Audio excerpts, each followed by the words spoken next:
NCC হচ্ছে national constitution council, যেটা নতুন ধারণা বাংলাদেশের কালচারে বা পলিটিক্যাল কালচারে বা সংসদীয় কালচারে, সেটা একটা নতুন ধারণা নিয়ে ওনারা এসছেন, যেখানে রাষ্ট্রপতি, প্রধানমন্ত্রী, উভয় কক্ষের স্পিকার এবং আরো কয়েকজন প্রধান বিচারপতি সহ আরো কয়েকজন কথা বলা আছে।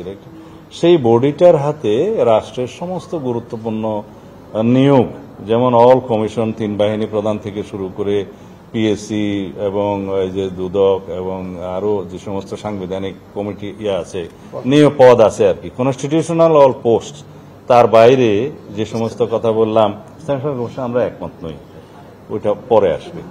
তো এই সমস্ত নিয়োগের ক্ষেত্রে প্রধান এবং সদস্য সবার নিয়োগের ক্ষেত্রে যে তাদেরকে ক্ষমতা দেওয়ার, জুরিসডিকশন দেওয়ার কথা বলা আছে, এগুলো আমরা একমত নই। এই জন্য যে রাষ্ট্রের মধ্যে আর এক্সিকিউটিভের ফাংশনটাকে এত বেশি লিমিট করা হবে যে এক্সিকিউটিভ এবং প্রধানমন্ত্রী, যিনি জীবের নামেই ডাকি, তাদের আর তেমন কোনো রাষ্ট্র পরিচালনার ক্ষেত্রে এখতিয়ার এত বেশি লিমিট করা হয়ে যাবে যে রাষ্ট্র পরিচালনার দায় হয়ে যাবে, অথচ রেসপন্সিবিলিটি থাকবে ইলেক্টেড রিপ্রেজেন্টেটিভ হিসেবে জনগণের কাছে এবং সংসদের কাছে সেই নির্বাচিত প্রধানমন্ত্রীর, অথচ তার কাছে তেমন কোনো পাওয়ার দেয়া থাকলো না।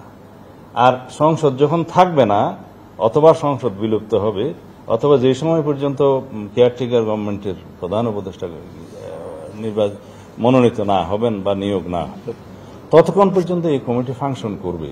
এমনকি আইনসভার অ্যাবসেন্সে এই কমিটির সদস্য থাকবে ভেরি লিমিটেড। তখন আইনসভার অ্যাবসেন্সে এখানে সদস্য থাকবে শুধু রাষ্ট্রপতি, প্রধান উপদেষ্টা, প্রধান বিচারপতি এবং প্রধান উপদেষ্টা মনোনীত উপদেষ্টা পরিষদের 2 জন। তো এইগুলো বিবেচনা করতে গেলে তারা মোর অর লেস সবাই একজন ইনডাইরেক্টলি ইলেক্টেড, বাকিরা আনইলেক্টেড, এবং এদের কাছে সুপ্রিম পাওয়ার থাকবে।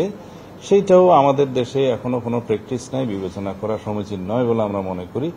আর বাংলাদেশে সবচেয়ে বেশি জরুরি হচ্ছে যে নির্বাচনের মাধ্যমে, জনপ্রতিনিধিদের মাধ্যমে রাষ্ট্র পরিচালনা করা, সেটা এনশিওর করা, এবং সেটা এনশিওর করার যেটা আনইলেক্টেড বডি হিসেবে কেয়ারটেকার গভর্নমেন্টটা বাতিল করেছিল এই জাস্টিস খায়রুল হক, যাই হোক, সেইটা যদি বলে যে আনইলেক্টেড গভর্নমেন্টের মাধ্যমে আপনারা এখন টেম্পোরারিলি 90 দিনের জন্য কেয়ারটেকার সরকারের মাধ্যমে নির্বাচন চান কেন, এটা হচ্ছে ডক্ট্রিন অফ নেসেসিটি।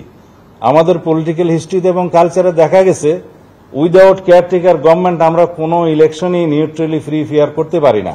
আমরা বলতে পারি যে এটা 90 ডেজের জন্য শুধু রুটিন ওয়ার্ক করবে। তো এখানে রুটিন ওয়ার্ক বাদে অন্যান্য বিষয়ের ক্ষেত্রে ওনারা যে প্রেসক্রাইব করেছে তার সাথে আমরা একমত হইনি, সেটা দেখা যাবে আরো আলাপ আলোচনার মধ্যে দিয়ে।